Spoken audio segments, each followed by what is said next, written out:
D'accord, ok, donc on fait comme ça, à tout à l'heure. J'ai besoin d'intimité, mets un casque, mets quelque chose, fais comme si j'étais toute seule, d'accord? Ok, d'accord.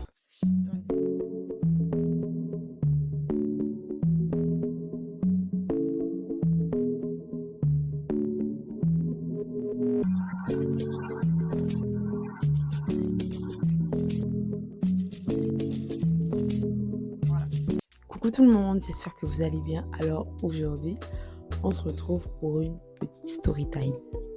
Oui, c'est vrai, ça fait grave longtemps que j'ai pas posté sur YouTube, mais concentrons-nous, concentrons-nous, concentrons-nous. Quand j'ai dit que ça va barder, mais que la femme, elle femme. Alors, l'histoire que je vais vous raconter, c'est une histoire vraiment, faut avoir le cardio. Bon, c'est pas si ouf que ça, mais c'est en fait juste une petite histoire de... Vous allez comprendre. Alors, ton expérience dans le milieu de l'hôtellerie, c'est parti. Tout commence mars 2024, je pense début mars, le 11, un truc comme ça. En tout cas, vers cette période-là, j'avais décidé d'aller travailler, c'est vrai. Donc du coup, me voilà à la recherche d'un job. J'avais jamais travaillé dans l'hôtellerie déjà. C'était vraiment ma première fois. D'habitude, je vais souvent travailler dans des restaurants et tout. Mais là, pour la première fois, j'étais allée travailler dans un hôtel. J'entendais souvent des gens que je connaissais dire que oui, c'est bien. Moi, je pensais que non. En fait, j'avais déjà commencé à travailler dans les hôtels et tout. J'ai dit non, mais moi, je connais pas. Et puis, je ne savais pas en fait. Je me suis dit non, je pense pas aller travailler là-bas.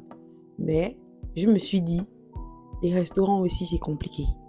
Donc, du coup, en mars 2024, je cherche à appeler quelqu'un. Je prends mon baluchon, je vais travailler. Et la destination où j'allais, c'était, je pense, à Antalya. Voilà. À Antalya, oui, je connais plus vraiment bien la zone, mais en tout cas, c'est un hôtel d'Antalya. Mais voilà, avec mon baluchon, je me dis, mes idées sont pas claires à cette période-là. Il faut vraiment savoir qu'à cette période, mes idées sont pas claires. Je sais pas trop ce que je suis en train de faire, mais je me dis, si je cherche l'argent, je sais pas pourquoi je suis en train de me prendre la tête à réfléchir, à pleurer, Non, je vais juste prendre mes bagages et je pars. Donc, je pars à l'aventure. Les gens qui vont m'accueillir sont déjà au courant que j'arrive. Je prends le bus, je fais, je pense, 11 heures de route en bus. 11 heures, oui, vraiment 11 heures de route. Déjà dans le bus, j'ai croisé les dames qui devaient être mes supérieures. Et vraiment, je les avais regardées en mode... J'ai l'impression qu'elles savaient déjà, vu que quand tu demandes de travail, tu devrais envoyer normalement ta photo. Donc, je pense qu'elles savaient déjà que c'était moi. Mais moi, je savais pas en fait que c'était elles. Donc, du coup, elles sont en train de parler de moi, en train de murmurer et tout. Je me suis dit, c'est qui celle-là? Bref, je suis restée tranquille. Je suis arrivée à destination. Déjà, j'avais une grosse valise. Moi, mes blades avec des bagages. C'est moi. Donc, du coup, arrivé là-bas, je pense que c'était le matin à 8h, ils prenaient le petit déjeuner et tout. J'arrive et tout, on m'accueille, voilà, je dépose ma grosse valise que j'ai fini de tirer parce que je suis descendue déjà à un mauvais arrêt. Je mange, mais vraiment, je suis toute timide et tout. À la table, je pense qu'il y avait une Gabonaise, un autre Gabonais et un Ivoirien. Et le reste, c'était des étrangers aussi, des Kazakhstanais. Oh my God! Je ne sais pas ce qu'on dit. Et des Turcs. On met en relation avec la Gabonaise qui est devenue aujourd'hui mon bébé, mon chouchou, ma banane, On fait connaissance. Après, elle m'explique comment ça se passe et tout. Elle s'est arrivée il n'y a pas longtemps, je pense que 2 jours avant moi ou 1 jour avant moi. Elle me montre la chambre où on va dormir. Et vite fait, vraiment le courant passe entre nous. On a commencé à travailler. Moi, je me suis dit, arrivé là-bas, c'est housekeeping que je vais faire en mode ménage et tout. Mais il faut savoir qu'à cette période, en fait, les hôtels n'étaient pas vraiment ouverts. C'était vraiment, je sais pas comment dire. C'est vraiment la période où ils aménagent l'hôtel pour la nouvelle saison. Voilà. Donc, du coup, à cette période de mars-là, c'est la période où on ressort tous les matelas, qu'on refait la peinture, qu'on met de nouveaux tapis. C'est pas le ménage qui m'attend, le ménage en mode nettoyer les chambres, les douches et tout, faire les lits. C'est vraiment un travail de maçon. Nettoyer la peinture, respirer la peinture, la poussière, trier les serviettes, faire monter les matelas, laver les douches peut-être 16 fois pour enlever la peinture. Heureusement, j'étais pas seule. La supérieure, celle qui nous encadrait dans notre département de nettoyage, était encore normale et gentille. Du coup, il n'y avait pas trop de différence en soi, en tout cas pour moi, au début. Moi, j'ai fait connaissance avec mes gens, ça passe bien, on passe des bons moments, on a vraiment peur de se connaître, on sort, on va chercher à manger le soir, et on avait quand même cette liberté là-bas, c'est qu'on pouvait sortir, acheter à manger, juste qu'on devait faire attention vu qu'on n'est pas censé travailler. Voilà, c'est le travail au black. Les jours passent et ça devient de plus en plus difficile. Et on nous met la pression, tu sens le racisme en train de rentrer subtilement, mais ça rentre. Puis il y avait un fou dans la bande, en fait. Lui, en fait, c'est le Gabonais le plus fou que j'avais rencontré depuis. En tout cas, dans un lieu de travail. Tu passes par là, tu sais que c'est toi le fou du bus. En tout cas, son impolitesse à payer parce que, en fait, il va falloir respecter les gens, en fait. Peu importe le travail qu'on fait, il faut respecter ses collègues. Et là-bas, c'était vraiment un manque de respect déjà. Parce qu'on était noirs, on demandait de faire vraiment des choses. Le travail était de plus en plus dur et les conditions devenaient de plus en plus difficiles. Il faut savoir qu'à cette époque déjà, il y avait une nouvelle Gabonaise qui arrivait et en fait, un autre Gabonais aussi. Et le Gabonais qui arrivait était plutôt cool et il comprenait quand même le turc, comparé à nous autres, là, voilà. Et il arriva le jour où les choses ont changé, là où on a exposé nos problèmes à la supérieure en mode non, mais il y a vraiment trop de différence, le travail devient dur, on demande de faire ce qu'on est parti faire et on lui demande de travailler des heures en plus. Et donc, c'était ça. Et nous, ça faisait qu'on nous mettait de côté, tu vois, on ne nous surveillait plus trop, mais on nous critiquait. Donc, c'était un peu ça. Le jour fatidique est arrivé, là où tout a pété, on avait fait déjà, ça faisait déjà 2 semaines. Il faut savoir que tout ce qui se passe là, ça faisait juste à peine 2 semaines. Voilà. Et c'était avant les fêtes de Ramadan. Il devait avoir la fête dans 2 semaines, 1 semaine. Le jour fatidique, entre-temps, est arrivé où le maudit de la bande dont je vous ai parlé là, on va l'appeler Junior. Il a pété un cap parce que, en fait, on nous avait appelé pour nous faire une petite réunion en mode on ne travaille pas bien, il faudrait qu'on se donne plus et tout et tout. Des fois, on se réveille tard au lieu de venir à 8h pile. Et elle-même, à la base, nous avait déjà dit que vous pouvez vous réveiller, en fait, à 8h pile et venir manger à 8h30. Les choses avaient changé, c'était devenu plus corsé. J'ai l'impression qu'au début, elle voulait juste passer pour la gentille, mais après, vous voyez les managers dans les restaurants là, c'est la même chose en fait. C'était comme ça en fait. Elle était vraiment devenue méchante, elle avait changé. Pause. Ah ouais, ça tourne. Attends, je regardais si ça tournait parce que j'avais l'impression que ça ne tournait plus. Donc du coup, Junior a vu ça et la dame aussi, elle avait commencé à nous dire que non, Sarah devrait travailler. Voilà. Le jour fatidique en question. C'est en fait que Sarah, on lui avait demandé de travailler la veille de 8h à 22h. Parce que de base, je ne vous ai pas donné les horaires de travail, on devait travailler de 8h à 16h. Et quand on avait des fois plus rien à faire, on pouvait arrêter plus tôt. Mais sinon, c'est l'heure, les vraies heures de travail, c'était de 8h à 17h.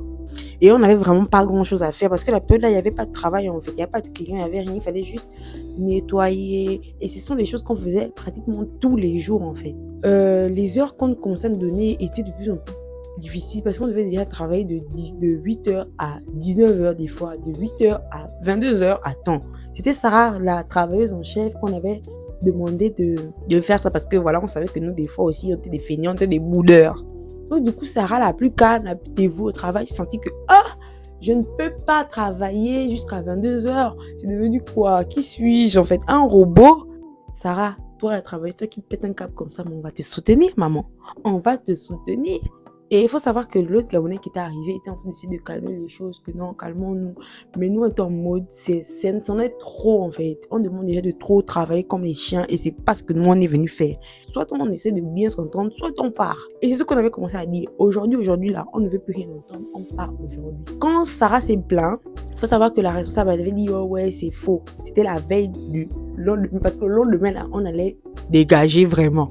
Donc la veille de ça là, on pétait un cap que non, c'est pas possible, on a demandé de se calmer, calmez-vous les gens, calmez-vous. Mais il faut savoir que dans la bande, dans notre petite bande là, il y avait un Ivoirien qu'on va appeler Greg. Il faut savoir que Greg, il avait décidé de travailler jusqu'à 22h et c'est lui seul qui avait travaillé jusqu'à 22h, il faut savoir ça. Mais nous on est en mode que mais si lui travaille vraiment jusqu'à 22h, c'est que ça va vraiment perdurer en fait. On ne peut pas travailler jusqu'à 22h. Le lendemain, on avait pris la décision que c'en est de trop. Et ma copine avait subi trop de rage. Je ne sais pas, j'ai même pas vu ça. Dans ma copine, on avait commencé à dire que non, elle ne comprend pas bien le turc, des choses comme ça, vraiment la minimiser et tout. Après ça, il faut savoir que Sarah avait pleuré. Jusqu'à elle a pleuré, pauvre petite fille avait pleuré. Alors que c'était la plus dévouée, la plus gentille, la plus serviable. On l'a pris pour une imbécile. Donc, du coup, le lendemain, comme ça, là, on a essayé de voir le patron. Le lendemain, on a parlé avec lui. Il a dit que non, mais ne vous fâchez pas. Votre supérieur aussi, elle devait vous prendre vraiment en considération. Mais il faut savoir que c'est peut-être à cause du stress. Bientôt, l'hôtel va ouvrir. Et donc, elle n'a peut-être pas su gérer ce stress. C'est faux. Dans la team de la supérieure, là, il y avait un couple de jeunes kazakhstanais. Leur tante, leur mère, leur grand-mère. En fait, ils sont venus travailler en famille. La mère des enfants là, elle demandait de faire un truc comme si on était des imbéciles. Quand quelque chose se passait, elle disait c'est nous. On ne travaille pas, on ne peut pas prendre les pauses. Alors qu'elle passait son temps à fumer. Et elle nous accusait que ça là, si c'est pas fait, c'est nous. Donc c'était devenu impossible. Ça faisait que quand elle nous demandait maintenant de faire un truc, on ne répondait pas. On était devenu impolis. Tout ça là, on allait expliquer ça au patron. Le patron a dit que non, c'est rien, c'est seulement le stress. C'est faux, c'est pas le stress, c'était du racisme en même temps, du mépris mélangé, vraiment un mélange de mon foutisme, quoi. Donc, du coup, on était des chiens du bus. Il y avait le gamin dont je vous ai parlé là. Et comme il comprenait quand même le turc, donc il essayait de jouer l'intermédiaire entre le patron, la maman là et nous. Quand je parle de la maman là, je parle de la supérieure et nous. Mais non, vraiment, calmons-nous, voilà. On a déjà essayé d'arranger, on a parlé au patron. Et donc, essayons de rester. 2 semaines, je vous avais dit. Que dans une semaine ou deux, c'était la fête, le ramadan et tout. À cette période-là, il devait y avoir normalement les clients. Donc, il devait y avoir beaucoup de travail. On ne veut pas, on ne veut rien entendre. On veut partir aujourd'hui. Il a sorti la mallette. Il a sorti les pesos. Et il nous a payé. Après notre paye, on a pris nos bagages, on s'est barré. Parmi nous, il y a certains qui devaient rentrer. Bon, moi, je devais rentrer dans ma ville. Suite à un incident, qu'on appelle Greg et Junior, eux, devaient aller travailler dans une autre ville avec le Gabonais Mathieu. Lui, je ne vais pas donner le nom, c'est pas important. C'était ça la première expérience dans le premier hôtel. Le fin mot de toute cette histoire, c'est que, travaillez quoi. Allez travailler en fait. Si ça ne va pas dans vos vies, vous savez que vous n'avez plus d'argent, vous voulez être indépendant, vous voulez acquérir une expérience professionnelle, soulevez votre baluchon. Allez expérimenter, allez vivre en fait. Derrière tout ça aussi, vous allez faire de magnifiques rencontres, vous allez évoluer, ça va vous ouvrir aussi l'esprit et puis vous n'allez que gagner en fait. Donc c'est un peu ça. J'espère que ça vous aura plu tout ce que j'aurais eu à dire. J'espère au moins avoir été clair parce que moi pour raconter c'est pas évident. Je vous fais aussi des bisous et on se revoit pour une nouvelle vidéo dans pas longtemps. N'hésitez pas à commenter cette vidéo, liker et partager. Je vous fais plein de bisous. Ouais.